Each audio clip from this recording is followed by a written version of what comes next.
नमस्कार साथियों। बिहार सरकार द्वारा राज्य के युवाओं के लिए एक बड़ी पहल शुरू की गई है जिसका नाम है बिहार अधिकार मित्र वैकेंसी 2025। यह योजना उन युवाओं के लिए खास अवसर लेकर आई है जो 10वीं पास हैं एवं रोजगार की तलाश कर रहे हैं। इस भर्ती की सबसे बड़ी खासियत है कि इसमें कोई लिखित परीक्षा नहीं ली जाएगी बल्कि सीधा नियुक्ति की जाएगी। तो चलिए इस वीडियो में हम आपको इसके बारे में डिटेल में बताने वाले हैं, तो वीडियो को लास्ट तक जरूर देखिएगा। चलिए वीडियो शुरू करते हैं। जल्दी से लाइक कर दीजिए और चैनल पर नए हैं तो जल्दी से चैनल को सब्सक्राइब कर लीजिए। तो सबसे पहले हम बात करेंगे कि क्या है बिहार अधिकार मित्र वैकेंसी 2025। तो इसके बारे में हम बात करने वाले हैं कि ये आखिर क्या है। तो अधिकार मित्र एक ऐसा पद है जिसे आम जनता तथा प्रशासन के बीच एक सेतु के रूप में कार्य करना होता है। यानी कि ये एक ऐसा पद आपको मिलेगा जिसमें जो आम जनता है वो और प्रशासन, इन दोनों के बीच का आप काम करेंगे। ठीक है, यानी कि दोनों को जोड़ने का काम करेंगे। अधिकार मित्र की जिम्मेदारी होगी कि वह पंचायत या वार्ड स्तर पर लोगों को सरकारी योजनाओं, उनके अधिकारों, शिकायत समाधान प्रक्रिया और सरकारी सेवाओं की जानकारी दे। यानी कि इनका यही सब काम रहेगा कि जो भी मतलब पंचायत स्तर पर हो या वार्ड स्तर हो, तो यहाँ की जो भी सरकारी योजनाएं आती है उनके बारे में, उनके क्या अधिकार हैं, अगर उसके लिए शिकायत कुछ करना है, ठीक है, शिकायत का समाधान प्रक्रिया और सरकारी जो भी सेवाएं हैं उनको जानकारी देना रहेगा। ठीक है, तो ये इनका मतलब काम रहेगा। आगे हम बात करें तो दिया गया है कि बिहार अधिकार मित्र वैकेंसी 2025 में सबसे खास बात क्या है। तो सबसे खास बात की बात करें तो इस वैकेंसी में कोई भी लिखित परीक्षा नहीं होगी। यानी कि आप इसके लिए अप्लाई करेंगे तो कोई भी आपको रिटन एग्जाम क्लियर नहीं करना होगा, सीधी चयन प्रक्रिया के तहत नियुक्त की जाएगी। तो इसके लिए सीधे डायरेक्ट आपको नियुक्ति की जाएगी।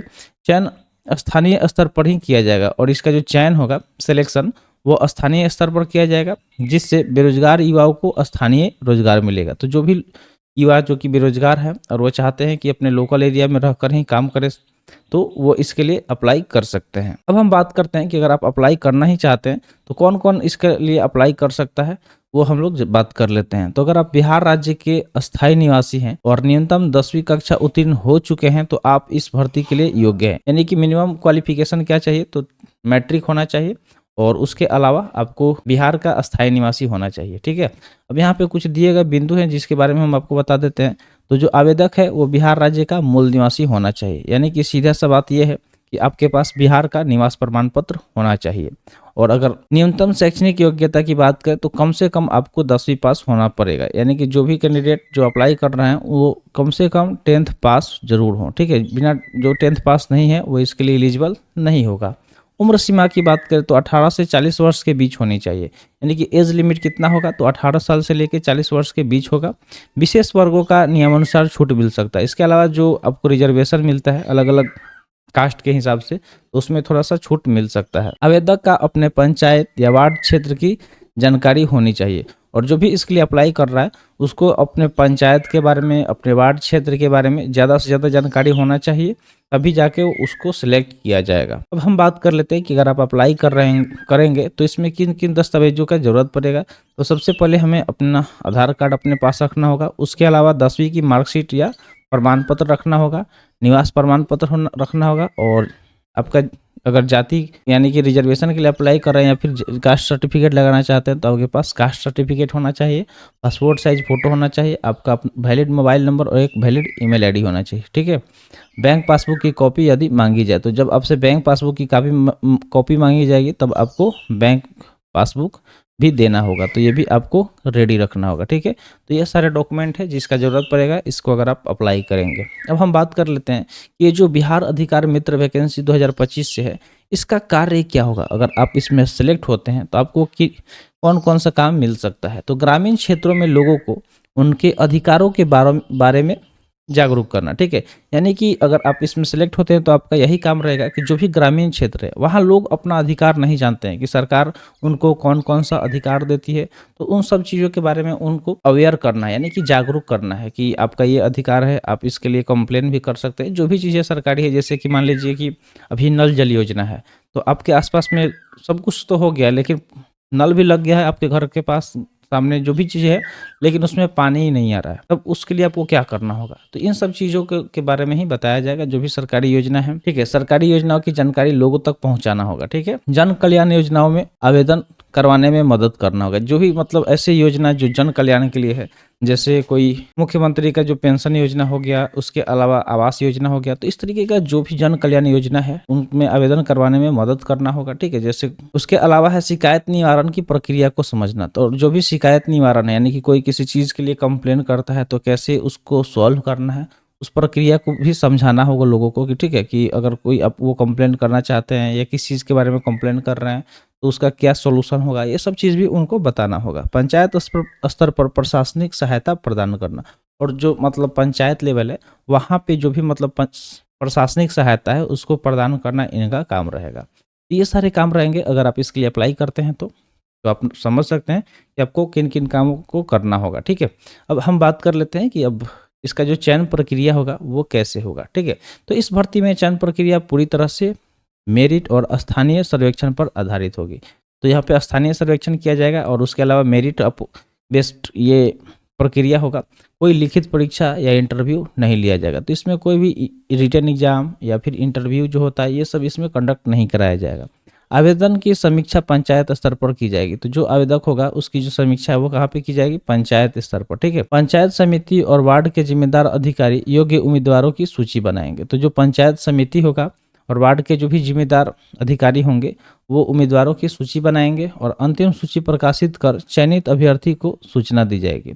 और जब लास्ट में जो चयनित अभ्यर्थी होंगे उनको सूचना दिया जाएगा कि कौन कौन से लोग जो सिलेक्ट हो रहे हैं, ठीक है। तो इस तरीके से इसमें चयन किया जाएगा। अब हम बात करते हैं कि अगर आप अप्लाई करना ही चाहते हैं तो इसके लिए कैसे अप्लाई करना होगा। तो ये इसका जो प्रक्रिया है वो ऑफलाइन प्रक्रिया है, आपको ऑनलाइन नहीं करना पड़ेगा।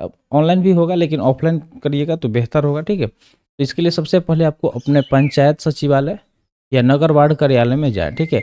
उसके बाद वहाँ से आवेदन फॉर्म प्राप्त करें और खुद प्रिंट करवाएं और सभी जरूरी दस्तावेजों को फॉर्म के साथ संलग्न कर दे, यानी कि उसको अटैच कर दे। जो भी डॉक्यूमेंट उसमें मांगा जाएगा उसका एक पूरा नंबर मिल इस तरह से रहेगा कि मान लीजिए आधार कार्ड हो गया, पैन कार्ड हो गया, जो भी चीज़ लगेगा वो उसमें लिखा होगा, उस चीज़ का जीरोक्स कॉपी आपको उसमें अटैच कर देना है।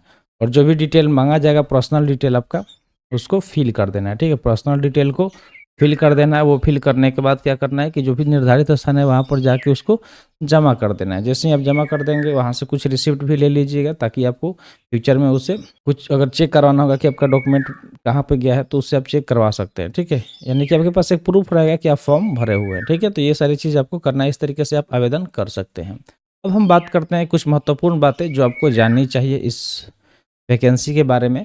तो यह भर्ती स्थानीय स्तर की, यानी कि जो भी स्थानीय लोग रहेंगे, लोकल लोग, उनके लिए ही ये बेहतर रहेगा। इसलिए बाहरी जिलों से आवेदन मान्य नहीं होंगे। तो अगर आप मान लीजिए कि छपरा जिला में रहते हैं और गोपालगंज में अप्लाई कर रहे हैं तो वो मान्य नहीं होगा, ठीक है। इसके लिए आपको क्या करना होगा, जिस आप जिले में रहते हैं और उसके लोकेलिटी से ही आप बिलोंग करते हैं तभी आप फॉर्म भरिए। एक ही व्यक्ति एक ही पंचायत या वार्ड में आवेदन कर सकता है, ठीक है। तो एक पंचायत और वार्ड की बात करें तो सिर्फ एक व्यक्ति ही आवेदन कर सकता है। आवेदन पूरी तरह निःशुल्क हो सकता है, यानी कि इसमें कोई भी फ़ी नहीं लगेगा। आप डायरेक्टली बिना कोई पैसा पेमेंट किए आप इसके लिए अप्लाई कर सकते हैं, लेकिन किसी तरह की पुष्टि के लिए पंचायत में संपर्क करें, ठीक है।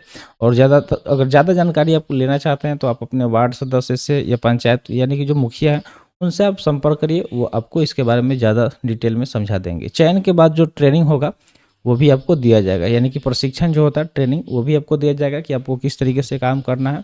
सारी चीज़ आपको समझाया जाएगा तब जाके आपको काम पे भेजा जाएगा। तो अब हम इस योजना के फ़ायदे के बारे में जान लेते हैं कि ये जो योजना है इसके फ़ायदे क्या हैं।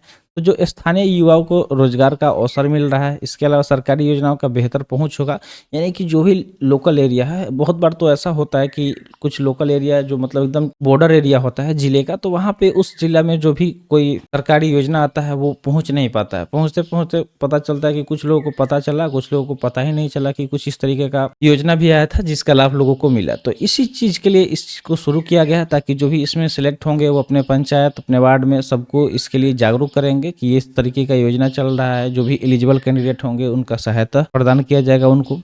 देखिए, गांव हो गया या फिर वार्ड स्तर पर प्रशासनिक सहायता को भी प्रदान करना है। बेरोजगारी दर में कमी होगा और इससे क्या होगा कि जो भी बेरोजगारी दर है उसमें कमी मिलेगा, यानी कि जो भी लोगों को रोजगार मिलेगा उससे क्या होगा कि कुछ बेरोजगारी कम दिखेगी।